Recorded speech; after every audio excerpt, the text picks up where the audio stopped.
Welcome to partialarc.com. Don't do that. You find yourself in a tavern.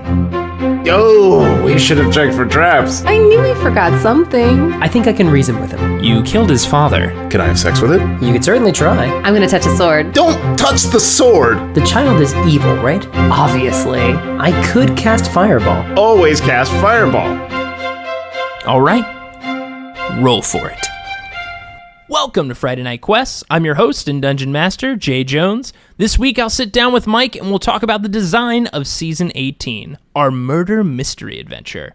Oh, and another thing that's gotten us really excited lately is we're about to release a board game. That's right, myself, Mike, and a bunch of the Partial Arc crew got together and made a board game called Mortals: Descent of the Gods. This board game is actually going to Kickstarter on October 17th, so it's right around the corner. We're really, really proud of it. Basically, to give you kind of the quick idea of what the game is about, it's a cooperative battle arena board game where you play as a once god of Greek, Norse, and Egyptian mythology who's had their immortality stripped from them. They've been made mortal and had to live mortal lives.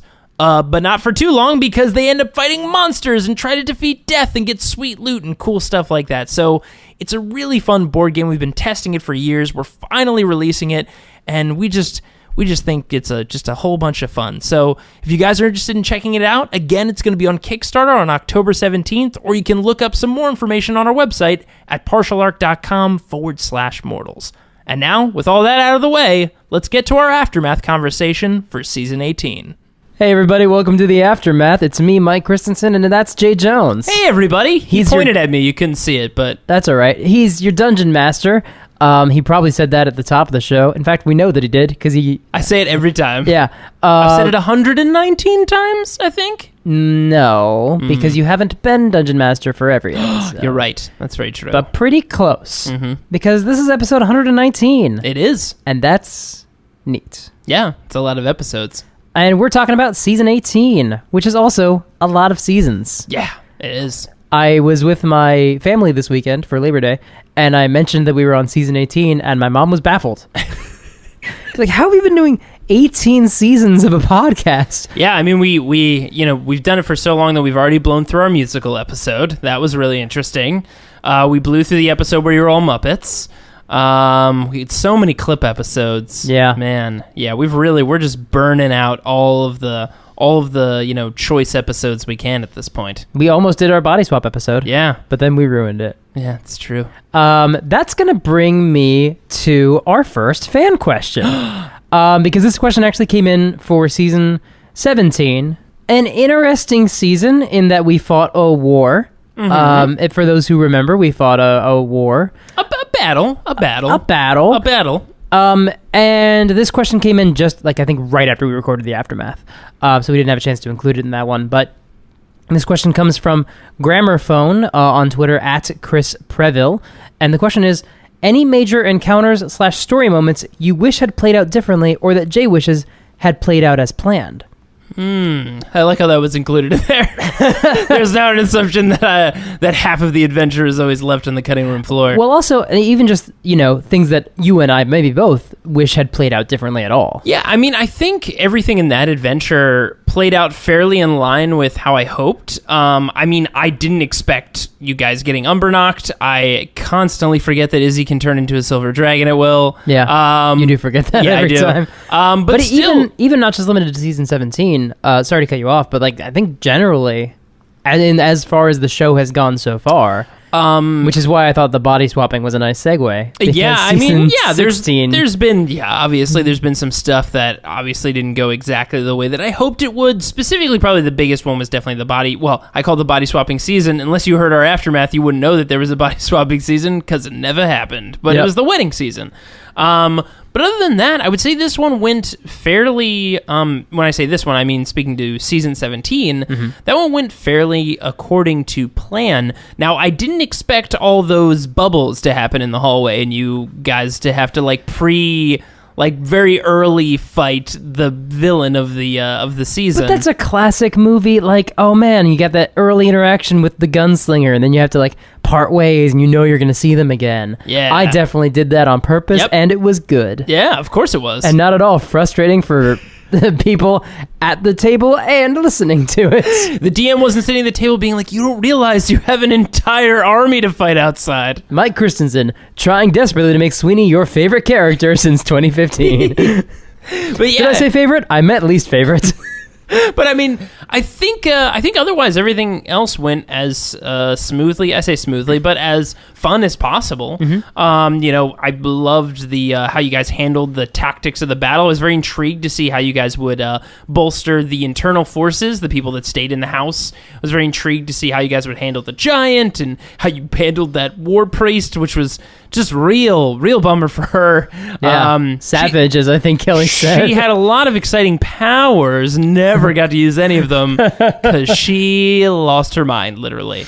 But yeah, I would say ever since kind of the wedding debacle, everything's kind of been pretty on point as far as what I expected the story to go. And that includes season 18? That was going to say, segues right into this season. Season 18, I was very surprised at how well it stayed on track. Like, in my expectation for how things would be revealed, how you guys would solve the kind of the riddle, the mystery of this labyrinth, you guys kind of solved it in the order that I would hope. And I was also hoping, obviously, at this point, people have hopefully listened to all the episodes and found out that Vecht, in fact, was masquerading as a younger second. I was hoping that wasn't going to get revealed and that you guys would figure out the owl a little bit later on. I was very happy that earlier you guys were like, oh yeah, Vecht was in like white and black. That's probably the owl. And I was like, in my mind, I'm like, second's also in white and black, but I'm glad that was established early. Perfect. I can hold on to this bit for a little bit longer. And yeah, I mean, that whole season was just tons of fun, season 18. And yeah, I mean, I gave you guys basically a playground in the second's mind for you guys to kind of wander around and do shenanigans, which you did. Yes, we did. But and we'll get to those. But you kind of chose the order of people to talk to and kind of interrogate and investigate in an order that I think worked out well to really unfold the actual true murderer and also what was going on with the younger second, aka Secret Vecht. So yeah, I really enjoyed how that all played out. Probably the one season out of many of the most recent ones that kind of went off without a hitch. Nice. We're going to kind of take this episode by episode, and then I'm going to pepper in fan questions as we get to them. Sure. Actually, the first one, I think actually this is a good one to ask early on. This is from Daskwire, I think is how it's pronounced. Daskwire on Twitter, asks, how did the absence of a guest / Vin Diesel's mime act affect the group dynamic? Yeah, it was really nice for Vin Diesel to be there, but to just be entirely silent the whole time, I think it really added something. Yeah, no, the absence of a guest, we love our guests on the show, and I think each of them have added like a unique spice and kind of angle to each season and bring kind of like a different breath of, I don't want to say like breath of fresh air, but like something unique. Yeah. But definitely since this was going to be a very story plot driven season, also a very weird season of D&D, it was very obvious early on that having no guest was going to be the best route for this. And I actually really enjoyed just making it just about Sweeney and Izzy and Horace. And I think there was something different in this season of just having the three of you interact for the first time that we haven't really had before, because we always have a guest on the show. That's true. So I really enjoyed the dynamic in the room. Like, obviously, by listening to the episodes, I think a guest maybe focuses you guys a little bit more sometimes, but also I think for this type of season, it really kind of let your characters come out and interact a little bit more than you typically do. I think mostly a guest focuses us because we have a time limit usually. Yeah. It's like, okay, we have this person who has graced us with their time and been very, very generous with it. We can only waste their time for so long. So it's like, all right, we gotta get through this. Yeah. But otherwise, we won't have scenes where, you're spanking a miniature Horace, or he rips his own ear off, or Izzy sleeps with a pit fiend, and all of that kind of stuff. So it's, basically by letting you guys kind of run amok, I think it also helps bring your interactions as characters with one another more to the forefront. Because I think in other seasons when we have a guest, there's a lot of like, you guys are in your own way getting buy-in from that guest, like from their character. Like, you know, Horace in some seasons is trying to get them on their side or get them part of the Velvet League. Sweeney oftentimes is at odds with the guest character. Izzy sometimes, you know, has romantic feelings for the guest. You know, there's always these different interactions that are kind of pulling focus from the team, but in a good way, to kind of explore your characters through interacting with a stranger or someone new. But I think this was nice to have a season where your characters were just bouncing off one another, and we learned a little bit more, I like to think, about how they work together as a team. This was core Velvet League team. Yeah, so I enjoyed it. I think one of the main reasons why we went guest list is because we had I said guest list, I think. Yeah. Why we went guestless is because we had a lot of questions for the second. Yeah. And that was going to be a pretty incomprehensible conversation for a guest to just sort of jump in. But let's talk about that conversation with the second. Sure. Because we kind of finally got a chance to get it all out there and really lay into her a little bit. Were you expecting that? I was. Yeah. And I think it's kind of like for a long time, the second has been very vague. And I think even on the show, in character, Sweeney and other characters like Izzy and Horace even have been like, hey, so like, you know, kind of be straight with us at this point. I think Sweeney has the least patience for it, which is, I am very aware, intensely hypocritical. Because he is a notorious secret keeper. Biggest liar of all three of you. Yeah, by far. Because Izzy and Horace wear everything on their sleeves, and Sweeney's constantly keeping things close to the chest. But it is very hypocritical for him. But he also has like problems with authority and establishments that are very well ingrained in him by this point. Yeah. And she's very vague, and she never answers questions.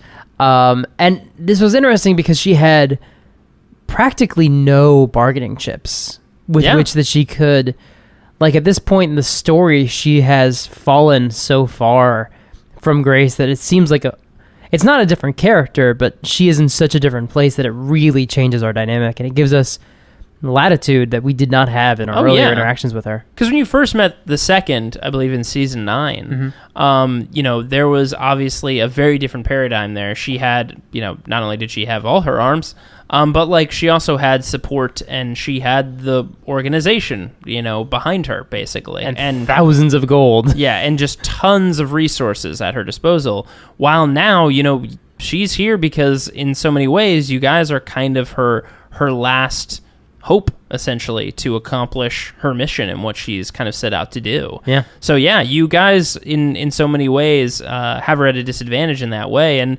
really from getting into, or really from what she knew she was going to have to get you guys into, there wasn't really an option to keep all those things off the table anymore. Like, hey, we're going to do a thing, and I'm going to put you in my mind for no reason, and here we go. Like, there had to be some sort of, you know, obviously exposition and some explanation there. Yeah, and we had earned, at this point, the chance to talk about Vect in greater detail and just compare notes. You know, even in character, just amongst ourselves, be like, okay, what do we think of Vect? Like, what observations? Like, I had some observations about him that I wanted to share with the League, and we obviously wanted to get the second's take on what he is, and he is a mystic. Yeah.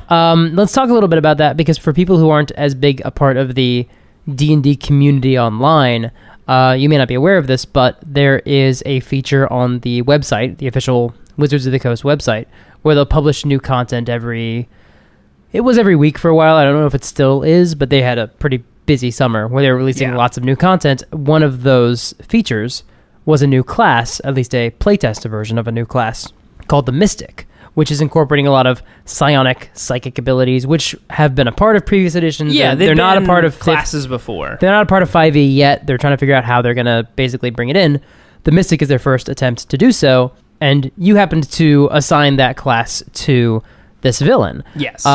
When did you know that would be a part of Vect? So I've known about the Vect character for a very, very, very, very, very long time. But it wasn't until around when I was like, you know, fully fleshing out everything, like several seasons ago, where this news came out about the Mystic. And it was almost serendipitous in a way, because it was around the exact same time I was fleshing out some final things about this character, and I had my own thoughts about like what he would be and what his importance was to the second and everything, which was just revealed in this last season. that when they said like, hey, we're going to remember this, the Mystic. Yeah, I guess they launched that in March. Yeah. And when it was coming out, it was very much at that moment I was like, oh, perfect. Because it was basically kind of putting a label, a D&D label, on something that I'd already kind of contextualized for the character. That he is, for the idea of the show, he is like an apex predator in this world. Yeah. Like he is the first of his kind. And that was what was always planned for him. But the fact that I realized when they released it, I was like, oh, there hasn't been any mystics in this show. We haven't really encountered anybody that's like psionic. We have encountered things that do like psychic damage and things like that, but like we haven't really encountered a mystic. And this kind of works perfectly with the story we're telling and kind of what we're lining up here, that he is kind of the first of his kind and what it would be like, because I've always wanted him to be kind of this foil for wizards. And it's true, like it folds pretty well in with the mystic, because mystics aren't magical. They just kind of bypass that with psionic ability, which again, in this world where wizards and magic is so prevalent, to be able to bypass security systems that have been created for millennia based on magic, like that's incredibly powerful and such a big weapon for their organization to wield. And obviously it went pretty poorly for them. Yeah, I think that's safe to say that whatever the organization was, which we call the Bob, which was not a deliberate Adventure Zone reference, but I did realize afterwards that is the same as an acronym. But that organization is gone, and Vecht has apparently torn it down around the Second's ears, leaving pretty her much pretty vulnerable at this point. And then she came to us with a little harebrained scheme. Did you have the Dream Warrior bit in mind for a long time? Were we building this for a while? So I've always had for a long time, when I knew what Vecht was, that there was obviously going to have to be a training season where I wanted to have you guys kind of go into her mind or your mind or whatever it was and do a training to train yourselves to be this aka Dream Warrior, right? Because with a character like this, as we showed in season 17, there has to be something done, because if he can do this at any time, you stand no chance at fighting him. Yeah, that'll be a really fun podcast. There's like, every time Vecht shows up, and he's a very smart character. It was only by hubris and everything that he didn't kill all of you in that one room, and that the second got a chance there. He's not going to make that same mistake again. So if you guys are going to interact with him in the future, there has to be some protection in place. So I always knew there was going to be some sort of training season. Now, how that took shape changed constantly. I was constantly thinking about different ways that this could be, because basically it's what's a dream training sequence, right? There were ideas ranging from, okay, like it'll be very much you are going to have a simple D&D adventure. Like, in this, you'll be dropped into a small town, and it's like a dragon stole a treasure chest. But, like, different weird... But because there was always the idea that this Vecht virus, this shard of Vecht was going to be there, that it was going to change. So, like, I always like the idea of this very simple adventure slowly unraveling and slowly being kind of diseased or corrupted by this Vecht shard. But in this case, it turned out to be, instead of like a simple D&D adventure, it turned out to be this fun mystery game. Yeah. And I just kind of really like the idea of, well, what would like mental training be? Like, yes, you could always relate it to being like, you're swinging a sword and you're using sword muscles and stuff like that, but it was a little too far. So I wanted to make it more like, okay, to really train your mind, you have to do things like some sort of mental exercise, yeah. Like solving a mystery, for example, and charming people and persuading people and having to talk your way out of situations, especially in a situation where you're facing not regular people anymore, but devils, things that could kill you very easily. Yeah. So that was the idea behind the murder mystery setup. And speaking of charming devils, which, great pun, we have a question here from Elliot at Gaunt Philosophy on Twitter. Well, he has two questions. One we'll get to in a minute. It has to do with the amount of souls that people were buying and trading and selling.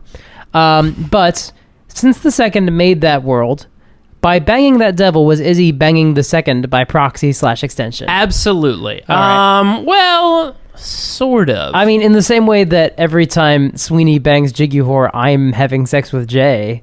Yeah, I guess so. It is the same, though, because we're all... It's a game of D&D in our game of D&D. That's very true. Which you so cleverly alluded to at the beginning. But yeah, basically...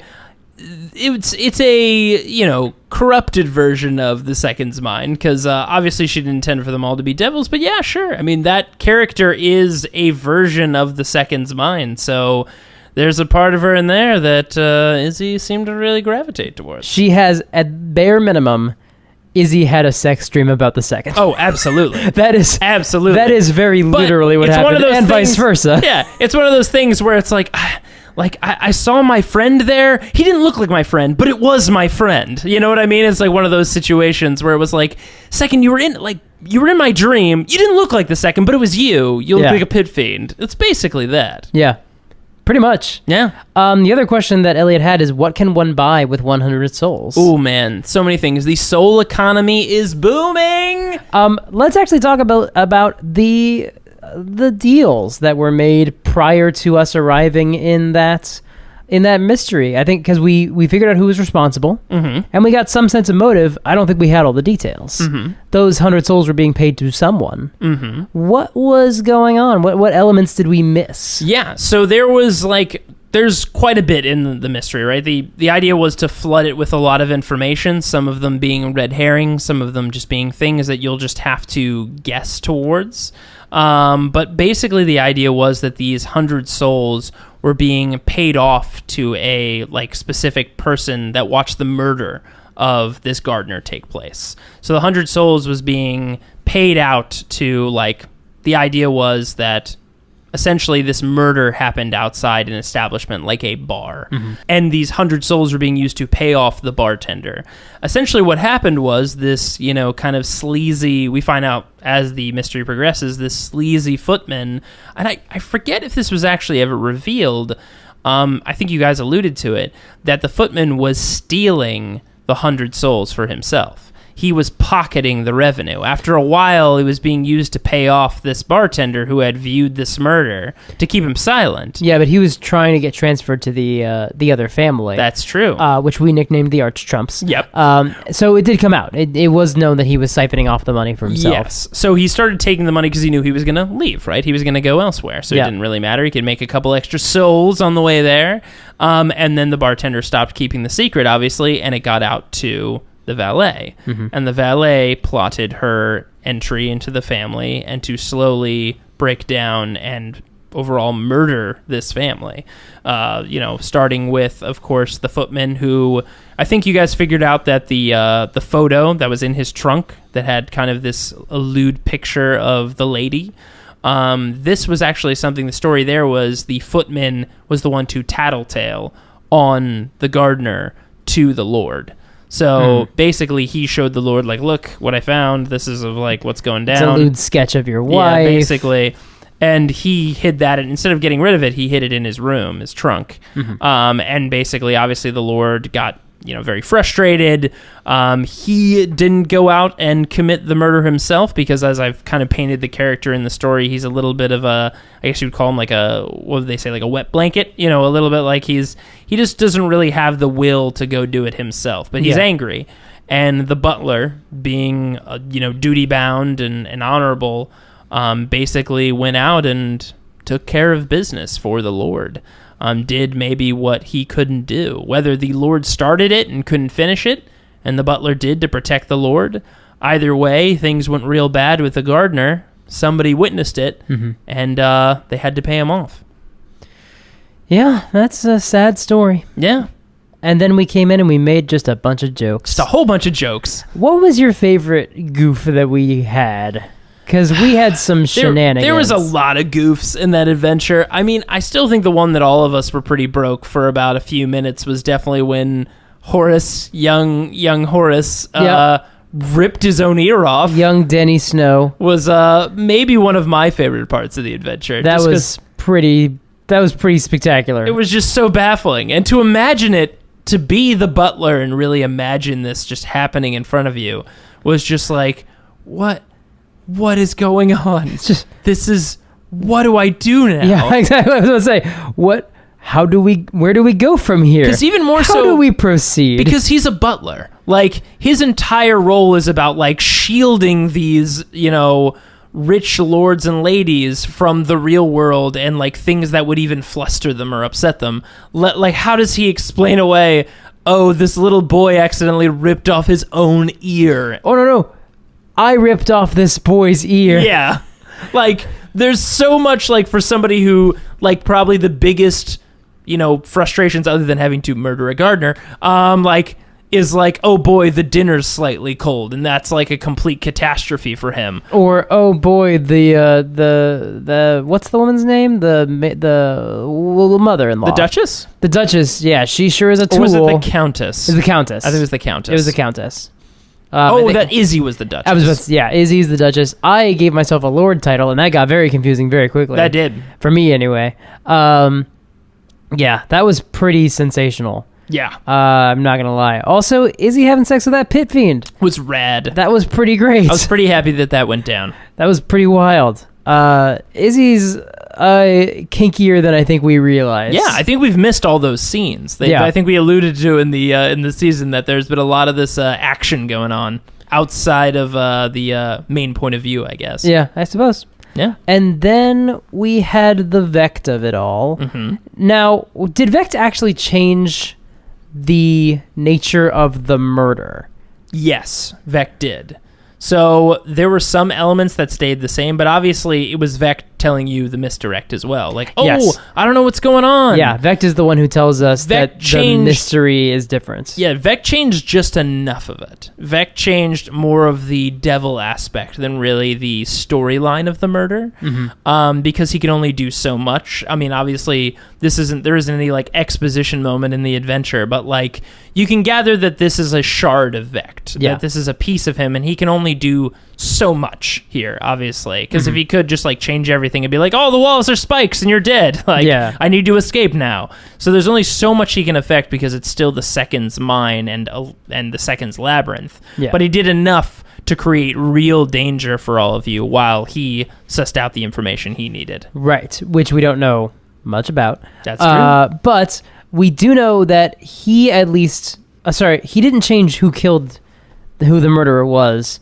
because the Second was able to identify them as the owl. That's correct. Because they were tapping on the glass when we were in the valet's room. Mm-hmm. Some things we got early on, some exposition was a bit of artifice. Yes, if you will, a bit of a ruse. Yes. We're going back to the voices that we did for the episode, I guess.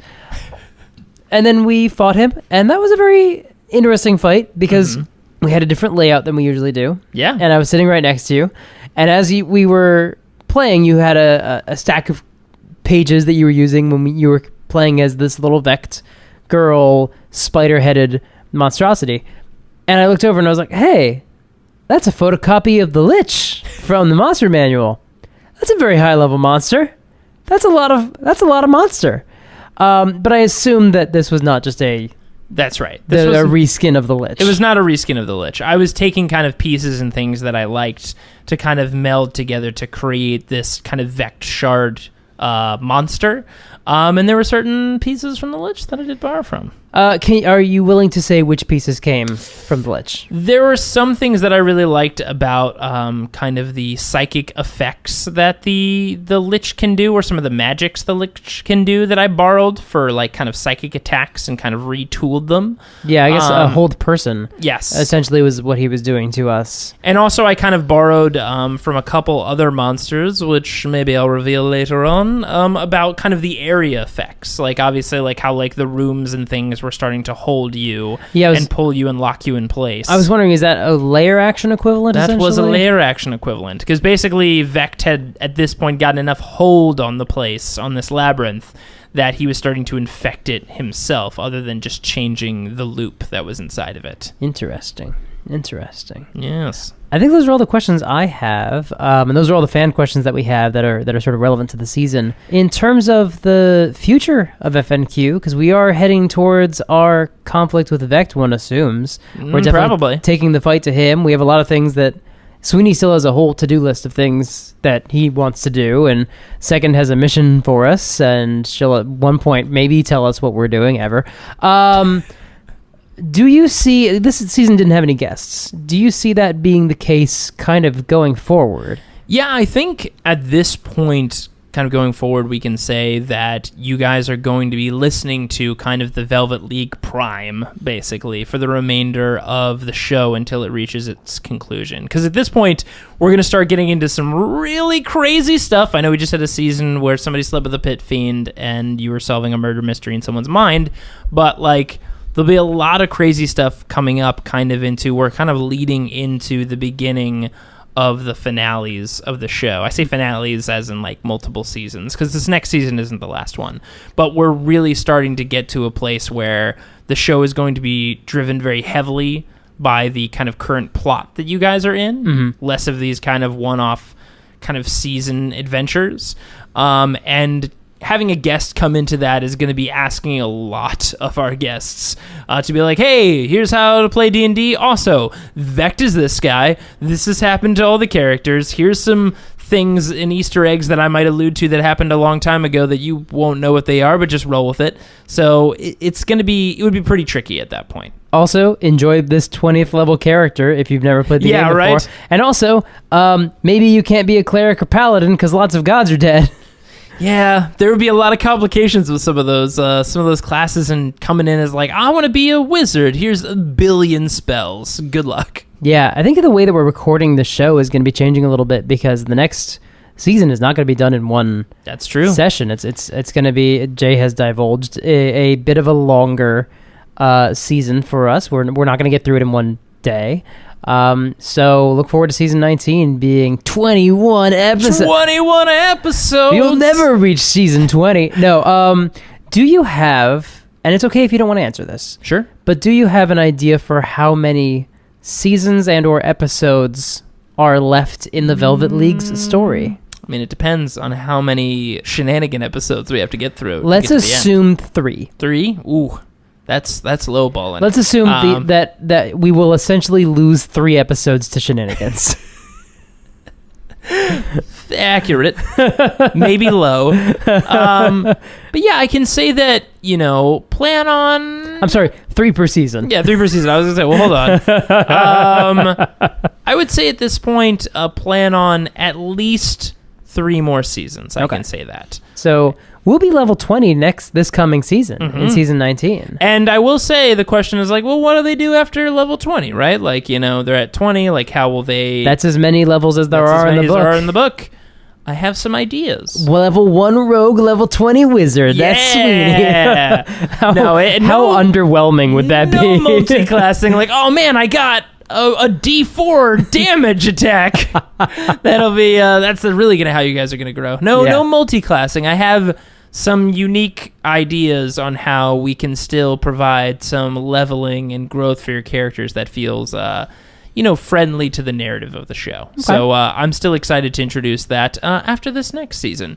But yeah, season 19, level 20.